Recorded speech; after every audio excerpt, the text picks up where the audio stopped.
Hello students, you are watching your own channel science classes by Munjal sir. अगर आप CBSE board के student हैं और अपने साइंस सब्जेक्ट को बहुत स्ट्रॉन्ग करना चाहते हैं तो इस चैनल को जरूर सब्सक्राइब करें। मैं आपको class 6 to class 10 science subject के सभी चैप्टर्स की कॉन्सेप्चुअल वीडियो दूंगा और आपके साइंस सब्जेक्ट को बहुत इंटरेस्टिंग और फेवरेट बना दूंगा। तो जुड़े रहिए science classes by Munjal sir. आज की इस वीडियो में हम लोग बात करेंगे क्लास 9th के बायो सब्जेक्ट के चैप्टर 5 की। तो चैप्टर का नाम क्या है बेटा? The fundamental unit of life. तो आपको पता है फंडामेंटल यूनिट ऑफ लाइफ किसको बोला गया है? बिल्कुल ठीक, सेल को बोला गया है। हमें यहाँ पे सेल को पढ़ना है। तो सेल की डेफिनेशन के बारे में बात करेंगे। तो क्या है सेल की definition? The structural and functional unit of all living organism is called a cell. ठीक है स्टूडेंट। दूसरी डेफिनेशन आप जो चैप्टर का नेम है वो भी लिख सकते हैं। क्या लिख सकते हैं बेटा? A cell is the fundamental unit of life. ठीक है। और लिखना चाहे तो और इसकी डेफिनेशन क्या बनेगी बेटा? Cells are the building blocks of all living organisms. अब बिल्डिंग ब्लॉक्स का मतलब क्या है बेटा? देखो बेटा, आप लोग जानते हैं कि एक बिल्डिंग को बनाने के लिए बहुत सारे मटेरियल की जरूरत होती है। उसमें ब्रिक्स चाहिए, सीमेंट चाहिए, फाइन सैंड चाहिए। ठीक है। लेकिन अगर हम ओवरऑल देखते हैं तो उसका जो एक बेसिक यूनिट होती है बिल्डिंग बनाने के लिए वो उसकी ब्रिक्स होती हैं। यानी कि ब्रिक्स से स्टार्ट करके सारी बिल्डिंग का स्केलेटन खड़ा किया जाता है। इन द सेम वे बेटा सेल्स को जो भी बिल्डिंग ब्लॉक्स बोला गया वो कैसे बोला गया? यहाँ मैं अगर एक सेल की बात करूँ कि यहाँ पे मैंने ये सेल को लिया, आपको पता कि बहुत सारी सेल्स मिलके क्या बनाती हैं? वो मिलके बनाती हैं टिश्यू को। ठीक है। टिश्यू मिलके किसको बनाते हैं? टिश्यू मिलके ऑर्गन को बनाते हैं। ऑर्गन मिलके ऑर्गन सिस्टम को बनाते हैं। अब जो ये सिस्टम होता है ये उस ऑर्गेनिज्म की बॉडी को बनाता है। यानी कि यहाँ पे ऑर्गेनिज्म की बॉडी बन जाएगी।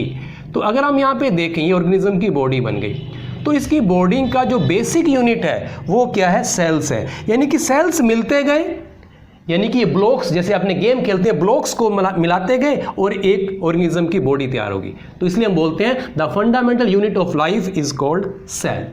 स्टूडेंट्स, अगर हम सेल हिस्ट्री की बात करें तो यहाँ हम उन कुछ साइंटिस्ट की बात करेंगे, उनको पढ़ेंगे कि जिन्होंने सेल की स्टडी में अपना कुछ कंट्रीब्यूशन दिया। तो इसके अंदर सबसे पहला नाम जो आता है वो है रॉबर्ट हुक।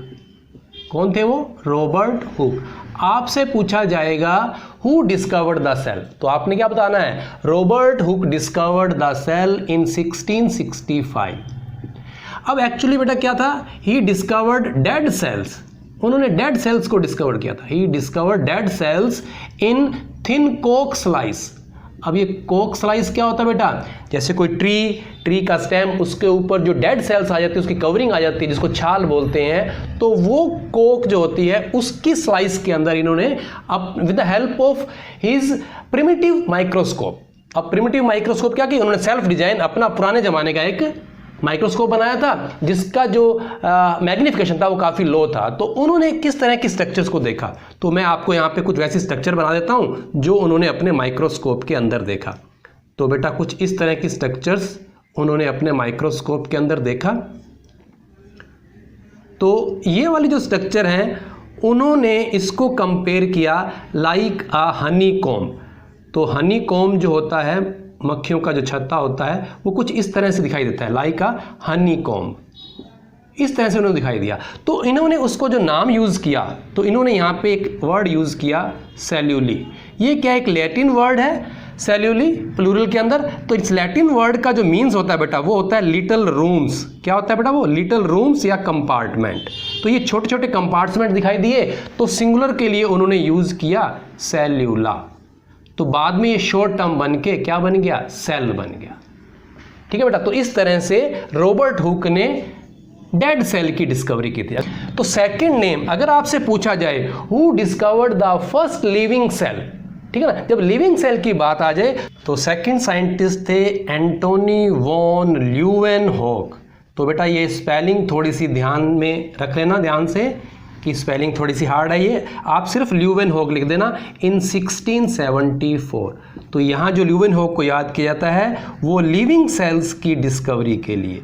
तो उन्होंने एक्चुअली क्या दिया था? उन्होंने भी अपना सेल्फ मेड जो है माइक्रोस्कोप बनाया, लेकिन यहाँ से थोड़ा सा मैग्निफिकेशन उन्होंने हाई कर दिया था, इंप्रूव कर लिया था।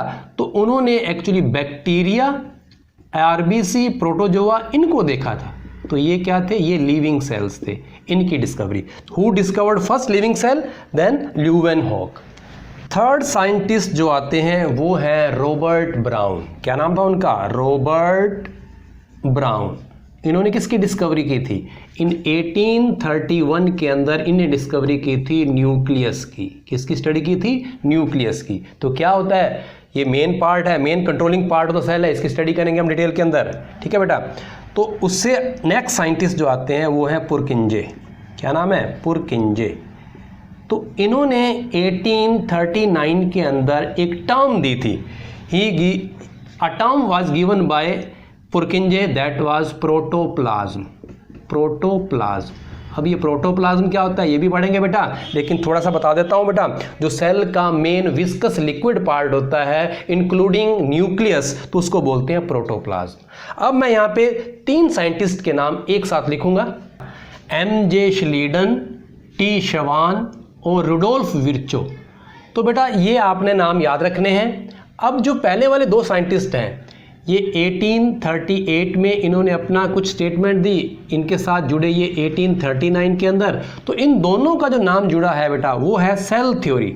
Cell theory was given by Schleiden and Schwann. आपने बस आगे वाले भूल जाना, कोई बात नहीं। श्लीडन और शवान ने जो है वो सेल थ्योरी दी थी। तो ये क्वेश्चन भी बनता है कि व्हाट इज सेल थ्योरी। तो अभी बताता हूँ सेल थ्योरी क्या है।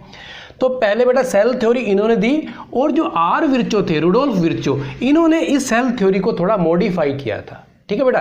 तो ये 1840 के अंदर आए थे और इन्होंने सेल थ्योरी को मॉडिफाई किया था। तो क्या है सेल थ्योरी बेटा, ये नोट कर लेना है। All the plants and animals are composed of cells and the cells are the basic unit of life, ठीक है बेटा। अब इन्होंने ये बात बता दी, लेकिन ये नहीं बता पाए कि जो सेल्स बनती हैं, इतनी सारी सेल्स बनी, ये कहाँ से आ जाती हैं। तो इन्होंने बता दिया कि ये सेल्स जो हैं, द सेल्स अराइजेज स्पॉन्टेनियसली, एकदम से पैदा हो जाती हैं। तो फिर उसके बाद जो आर विर्चो आए, उन्होंने बताया कि आपकी सेल थ्योरी बिल्कुल ठीक बात है, सभी प्लांट्स और एनिमल्स की जो बेसिक यूनिट है वो सेल ही है। लेकिन उन्होंने जो अपनी स्टेटमेंट यूज़ की, वो स्टेटमेंट भी आपने यूज़ कर लेनी है, लिख लेनी है। ओमनीज सेल्यूला ई सेल्यूला, ओमनीज सेल्यूला ई सेल्यूला। उसका मतलब क्या होता है बेटा? The all new sales arises from pre existing cells. तो बेटा इसके बाद जो है 1840 के अंदर जो है इलेक्ट्रॉन माइक्रोस्कोप की डिस्कवरी हुई, जिसकी हेल्प के साथ, क्योंकि इलेक्ट्रॉन माइक्रोस्कोप का जो मैग्निफिकेशन होता है वो लाखों के अंदर होता है, बहुत ज़्यादा हाईली मैग्नीफाइड करके वो दिखाता है। तो उससे जो है सेल की बहुत डीप स्टडी जो है वो सामने आई, जिसको हम नेक्स्ट वीडियो के अंदर डिस्कस करेंगे। आपको वीडियो कैसी लगी कमेंट सेक्शन में बताएं। मिलते हैं नेक्स्ट वीडियो के अंदर। Till then take care of you.